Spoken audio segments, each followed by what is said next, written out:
You're like fully yoked up, Julianna. Wah! I feel like when I'm wearing this vest, I like actually kind of know what I'm doing.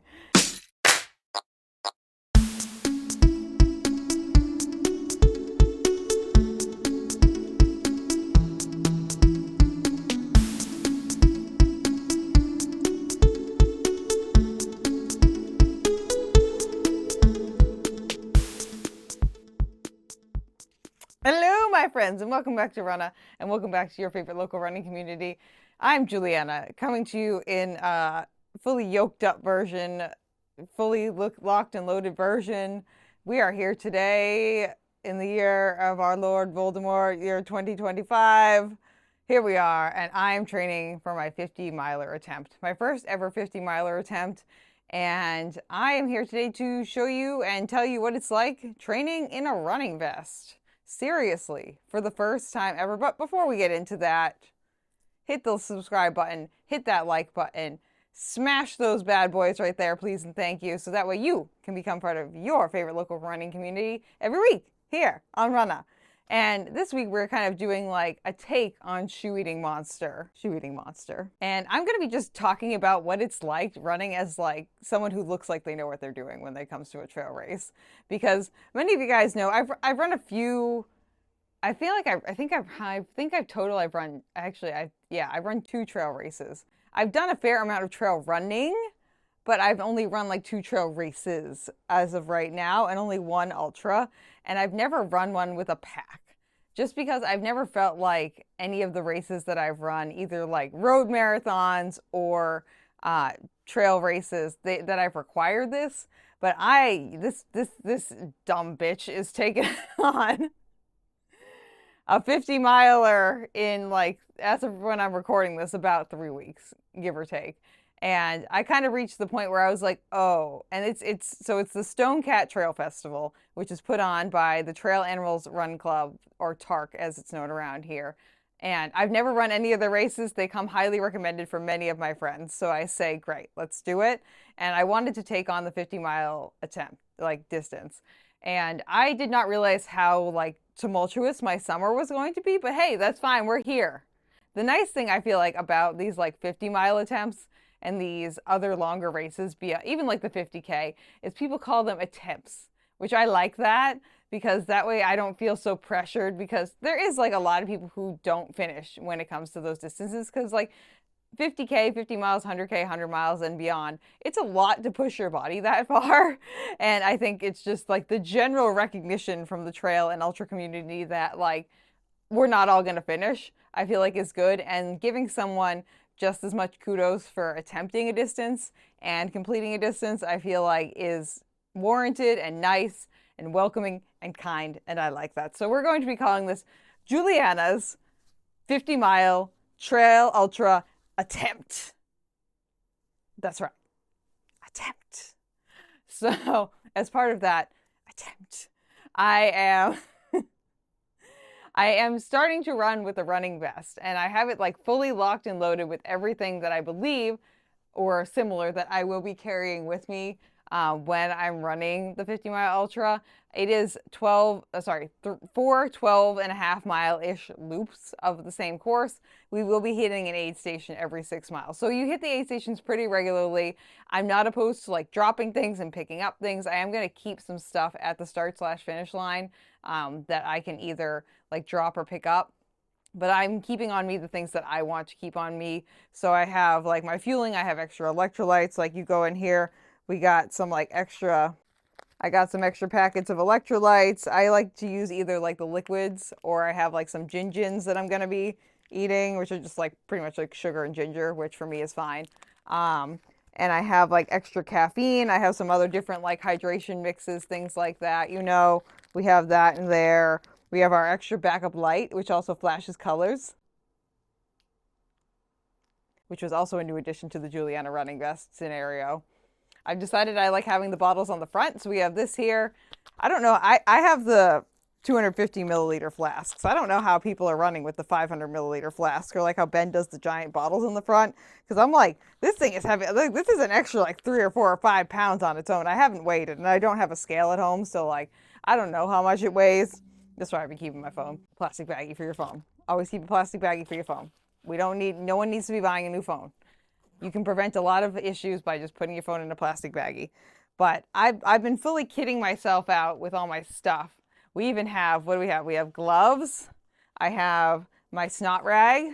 I have butt wipes. What else did I put in here? I can't remember. I have so many things that I was just like shoving in. Oh, that's the flask. Okay. That feels weird. That's like right where my boob is, but there's like a soft flask that's right there actually. But we are shoving shit in crevices here. Like we are shoving shit in crevices. I have all the backup stuff. I have my headlamp in the back too. What else is in here? Oh, sunglasses. There's sunglasses in here. I am a Swiss Army knife of a human. A Swiss Army knife of a human right now, and it's been a wild time. So I am running around on the streets of Falmouth just like I look like I'm going somewhere more epic than I actually am. But I count this as training, you know, because you have to get used to the pack. So let's talk about the things that I've experienced and learned so far, because this is not my first experience with the running pack. My first experience was actually when I was training for my very first marathon, and I bought like a cheap backpack with a hydration vest for my training, because I was like, oh, I'm going to be out there for a while. I need all the fluids and stuff, and the hydration pack is going to be the thing for me. And I filled up like the bladder in the back. I'm not going to be using the bladder. I'm not using the bladder. I am just strictly using, I was like, what's that thing at the bottom? That's my Noon tablets. I hated it. Long story short, like I put the bladder in the back. It was making a sloshing noise the entire time. Now, as a little bit more experienced person, I know how to prevent that. But you can do the same thing with the soft flasks too. You just kind of suck the air out of them. I had no idea what I was doing, and I absolutely hated it. Fast forward to about like 6 months ago, Ben gifted me his old running vest. This bad boy right here from Ultimate Direction, which has definitely seen better days. There are holes all over this thing, just like so many holes. But he gave me this for free just so I could test out wearing a vest. And I actually liked it. I did like this vest. The main problem I had with this vest was, one, some of the closures were broken and there's a lot of holes in it. And also the Ultimate Direction vests don't fit soft flasks, and you have to buy their weird hard flasks. And I hate those. I don't like them. And I said, no, I'm not getting another. I don't want, like, I like the vest, but this is not my calling in life. And so, as you do, as a Julianna, you go online and you see like, hey, what might be a good option for me? I do my research. And I figure out, okay, this is kind of the zone I wanted to be in. I was figuring like somewhere between like a 5 to 10 liter pack, which that just tells you how much fluid or space you have in the back of your pack. And then I figured I wanted one that was going to have like the easy close system on the front. I don't really like the clips that much. I do like this kind of like bungee system that we have going on. And then I just kind of went from there and was surfing around the websites out there looking for reviews. All of the Solomon packs get really good reviews. Ben has a Solomon pack. Most people that I know who have Solomon packs, they've really loved them. And so I was like, okay, it's probably not a bad option to get a Solomon pack, it sounds like. I'm not seeking it out.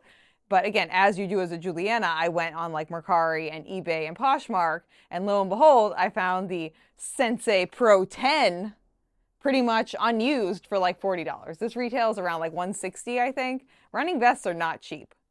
They're not cheap. But hopefully this will last me a while. But I got this bad boy with shipping around like 40 bucks. So, which I think has been a good investment so far, you know. I have become a pack gal, you basic trail bitch, you know, as you do. And I feel like it was a good investment. It's got like just enough space, I feel like, for the stuff that I want to carry with me. Maybe a little bit too much space. I am like a woman of many items. I am a bag lady. So like if there is a spot in the vest to fill, I will fill it. As you can see from how we are kitted out right now, I don't have to have all these items on me. And again, I'm willing to drop things, but if I have a pocket, I'm going to put something in it. So that's just kind of how I operate as a human being at a baseline. I'm sure some of my other bag ladies out there are also like, I know what Julianna is talking about. Yeah, it's a problem sometimes. I went into this, was like, okay, this seems like a good option. I knew I wanted to get the soft flasks with like the little like thingies. That was also a journey too, because I didn't realize that these things pop up, and that's how you, and then you put them down and then they lock back in. I didn't realize that. So I was like sitting here like sucking on these little nubs. I'm like, why is there no liquid coming out? And then I accidentally pulled it up and I was like, oh, oh, okay. Again, this is my first, like, I'm not like experienced in trail running. I know what I like for road running. I know what I like for trail running, like so far. I literally, it's been like almost exactly a year since I even like agreed to go on like a baby trail per run with Ben. And now here I am traversing northern Massachusetts, northeastern Massachusetts, like right below New Hampshire, and traversing the woods, running as a trail bitch that I guess I am. So it's definitely been a learning process for me. And like the thing that I know for sure 100% about this 50 miler attempt is that I'm going to learn a lot of things. I'm going to learn a lot of things when it comes to like preferences for gear. Is this actually a good vest for me? Or were those the correct shoe and gear choices? And so many other things like nutrition, hydration. I know I'm going to learn a lot of things from this first 50 miler. This is not going to be like Julianna's like debut into greatness. This is going to be like Julianna writes a long note on her iPhone because she learned so many things and has so many notes for the next 50 miler attempt she's going to take on. It will be a learning experience at a baseline for me, just as like trying this pack on has definitely been. And also like with the pack too, it's the first time I've like seriously purchased a nice headlamp. I have a Phoenix headlamp. I tested it out when we had the Cape Cod Marathon weekend because I was getting up at like 4 a.m. to go running before I was on the mic from like 7 to 3-ish approximately, and which was so much fun. And go back and watch that recap if you haven't. But I got to test that out, which was great. This is a good like backup light for sure. But I really like this one as like, this is like $10 on Amazon. Like a signaling light, like the mode that I just showed you it in, where it's got like the red, blue flashing thing. Like this is really nice to on top of the headlamp. And you can clip this bad boy like anywhere. So if I want it on the side over here, I can do that. So that way when I'm running, it's like going to be towards the traffic or whatever side that I'm running in. It's definitely been a learning process for sure. When it comes to the vest, the things that I've learned, one, I understand why Ben is so sweaty all the time. This thing, oh my God, when I went running the first time in this vest, holy crapola, I came back and I was it was one of the warmer days here before it got kind of cold. But I was like sopping with sweat, like just so much like stank ass happening from all like the sweat that gathers like right here underneath. Like this one breathes pretty well. But it is just an extra layer on top of you that like you're wearing. So it definitely it's so sweaty. And I understand I'm kind of in a zone where I'm like, is the vest also a microcosm of the need for more hydration? That is my like existential question right now. I'm like, I'm carrying more hydration than I would if I wasn't having the vest on, but I'm also sweating more when I'm wearing the vest.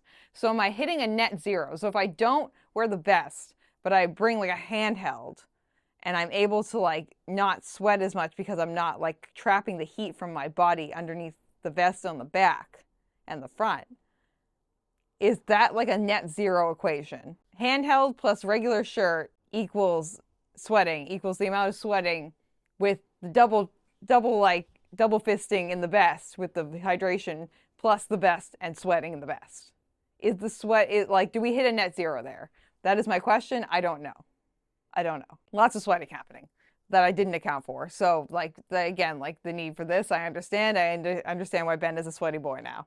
So that makes a lot of sense. Also, this definitely like throws your center of balance off a little bit. Like this one fits really well and you can adjust the kind of like matrix system that we have going on here and it comes off and you can like, woo, yeah, and adjust it. But definitely it feels different. I don't mind like the little like hug you kind of get from the vest. Like that's not a problem for me. But you definitely also have to take into account the fact that it is heavier, especially when it's like fully loaded. My lower back has definitely been bothering me a little bit. Ben did make the point that originally I didn't have the light jacket that in here, so this was bouncing a lot more. I have a light jacket that's kind of filling up a lot of the top part right there so things don't bounce around. But like it was bouncing, so I had to account for that. So if your stuff on the back is bouncing, it might give you a little bit more lower back pain than not. But for me, it has actually, I feel like, helped me lean forward a little bit, which for me is a good thing because when I get tired, I start doing this. So if I can just like forward a little bit I think that's a nice time. Also, the chafing situation. Definitely accounting for chafing. This is also why I'm wearing this vest ahead of time, so that way I can figure out like what spots I'm chafing in, as kind of anticipated by me. Usually this is what happens with any kind of thing that like comes over like my collarbone, because I have like a pretty like pervasive clavicle, and I'm sure you probably never heard those words together in the same sentence. Well, you're welcome. Thank you so much. This part right here, rubbing on my clavicle, definitely is a chafing point. I haven't noticed anything else, but I'm definitely going to be putting some KT tape, like 2 strips right here, so that way I don't do any chafing, hopefully. There, we'll see if anything else happens. I'm going to put KT tape in my drop bag just in case I want to tape something up if I start chafing, which would be great, and Vaseline as well, too. So that will be part of the equation for sure. But definitely the other part of the equation for like the anti-chafing, besides the KT tape, the Vaseline, and just like being aware of things, is going to be a merino wool underlayer. Not only does that kind of like wick away some of the sweat and take away some of the moisture, so it's like put down a lower level of chafing probability, but yeah, it just helps a lot. I really enjoy having a merino underlayer, and I had accounted for that. I am going to make a trip to LL Bean, the LL Bean outlet, very shortly, so that way I have some, see if I can find some like t-shirt options for merino wool. And I always get the 100% merino wool. I don't get the 50 or 80, whatever it is. 100%. And I love the LL Bean stuff. I love the LL Bean stuff. I have noticed, like, when I'm wearing like a tech shirt like this versus the merino wool, a lot more chafing. A lot more chafing in like this type of shirt. A lot less venting, and I get a lot more like sweaty. So merino wool is going to be a nice time. But overall, I feel like when I'm running around on the streets and like on the trails, I look more like I know what I'm doing than I actually do. I feel like people are like, wow, there's Julie, because people know who I am in town, like, you know, for the most part. They're like, wow, look at Julianna. She's a trail runner. I'm like, no. Like, I'm trying. And like, I'm going to try. Like, everyone knows I'm going to give like a good effort, and I'm going to give everything that I have. This is why I'm like training with the vest on and stuff now too. This is why we like did our research. We got the vest. We got everything ready. I'm getting ready as I can be in like a 4-week lead into a 50 miler, essentially, that had a bunch of like, we had the Cape Cod Marathon weekend. And thank you to everyone who came and ran with us and volunteered with us and was part of the whole weekend. It went great. Our most successful weekend ever, which is awesome. Thank you. If you were there in any capacity, or you were just cheering from far away, thank you, thank you, thank you. But like, that was pretty much my whole day, and I was just exhausted. Because anyone who was there knows that I do the social media for the Cape Cod Marathon, and I'm very active on it because I want the runners to feel like cared for and loved and supported and appreciated and ready. And a lot of them did, which is great. I did my job. And also, I announced the finish line for the whole day on Saturday and Sunday, and also helped with the expo. And also, I sang the national anthem this year, which is a lot of fun. So, and also like the social media job is not a job that ends when I go home. So like, I announced the finish line pretty much from like 7:30 to like 3:30 on Sunday, and then went home and answered Instagram DMs and story reposts and posts and other things for about 2.5 hours afterwards. So I crashed at like 6 p.m. and I had gotten up at like 4 a.m. to go for a run, which the headlamp worked great for. So that was great. I was happy about that. I was like, woo, yeah, headlamp. I'm trying my best. I'm trying my best. I feel like I look like I know what I'm doing more than I actually know what I'm doing, but I'm trying, okay? Yeah, great. I'm sure there are other people out there who also are just like, yeah, Julianna. I feel like I'm also faking it till I make it too, and honestly, same. Same, same, same, same, same. If anyone wants like running shoe advice, like generally speaking, I can point you in the right direction. If you want advice on trail running, you're gonna have to ask Ben, you're gonna have to ask Chris Risco, you're gonna have to ask someone else, because I'm not an expert on this. I'm just trying and trying to like enjoy things too. Oh, the last thing that I'm going to prepare before I go on this ultra marathon traversing trip through, where I'm going to be treppicing through the trees, is that I decided that I need more like dumb, silly things in my life. So if you're watching this, my request to you is going to be comment below your favorite fall themed dumb joke. If you're here and you want to do that, that'd be great. Because what I would like to do is I'd like to put at least one, like pin one like dumb joke to the back of my pack, So that way, if you're running behind me, you get to partake in a stupid joke. If I had a crew that was coming with me, I would have them switch it out once a lap, at least. But I'm pretty much, this is going to be a self-serving operation. So I don't have someone, and I can't, there's no way this is going to be something that I'm going to pin on the night before. I'm going to forget that's even there. And people will come up behind me. They'll be like, that's funny. And I'll be like, it is funny. And then that'll give me a little boost, you know? Like I was running through the streets of Falmouth this morning, like wearing my giant pack, and some like little old lady that I didn't know waved and smiled at me and like gave me a thumbs up. And I was like, yeah. And like, that's like a little power up for me, you know? And I think that people will, like, people laughing at my dumb joke will also be a power up. No, the best case scenario is that I'm in a low moment and like I'm just like, I don't know if I'm gonna finish this thing, and someone else is kind of in like a low/delirious moment, and like I'm also kind of in a low/delirious moment, and they come up behind me and this joke just like hits like just right for them, and they start laughing uncontrollably, and then I start laughing uncontrollably, and then we just have a nice time like tee-hee-heeing and like rolling on the floor and having a good time, and then we get back up and we finish this thing. So I think that's best case scenario.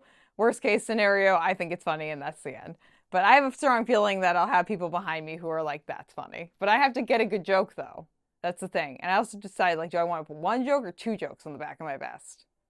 I don't know. We haven't come to that conclusion yet. Stay tuned for Trail Julianna trespassing through the tenacious trees tiredly as that continues. How many T words can I say in a row? That's the real question here. But this has been my experience and my personal just like hot take on one, getting trail running ready, I guess, like ultra trail running ready for me specifically. And then also what it's like being a newer runner who's running a vest. Newer to running in a vest runner. Yeah, not new to running runner, but new to trail running and running in a vest runner, if that makes any sense. But that'll leave us here, my friends. If you are so kind, would you please, and thank you, subscribe to the channel, like the video, and also, again, comment below your favorite dumb fall-themed joke. The stupider, the better. Give me these, like, dumb puns. I want the dumbest joke you can possibly think of. One that, when you read it, you're like, you have to think to yourself, that was so dumb, and then you find yourself laughing for like 10, 15 minutes. Those are the jokes that I want. Please make them appropriate. I'm not putting any inappropriate jokes on the back of my pack. Like, I'm not doing that. I'm not getting caught on photo with, like, some, like, ass joke. Or, I mean, I could, but, like, I just, in the spirit of keeping things kosher and light and silly and dumb, let's do some appropriate jokes, okay? Okay, great, cool. Glad we had this talk. But I will see you guys all very soon, and I hope you have a fabulous day, and I love you all very much, and just send some good vibes my way. We'll see how it goes. I don't know. I'm everyone else's like top cheerleader, but I'm my own worst enemy when it comes to things. But we're trying. Vest. Everybody,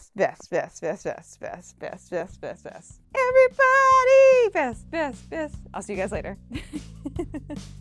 Thank you for listening to this episode of Runnah. This podcast is edited, hosted, and produced by me, Julianna Coughlin. Brought to you in part by the Falmouth Running Club and the Falmouth Community TV station. If you'd like to connect with us, you can find us on Instagram and on TikTok at RunnahPod, and you can send us an email at runnahpod@gmail.com. And our original theme music was brought to you by the one and the only wonderful Jeffrey Hutton. And keep up the great work. I'm proud of you.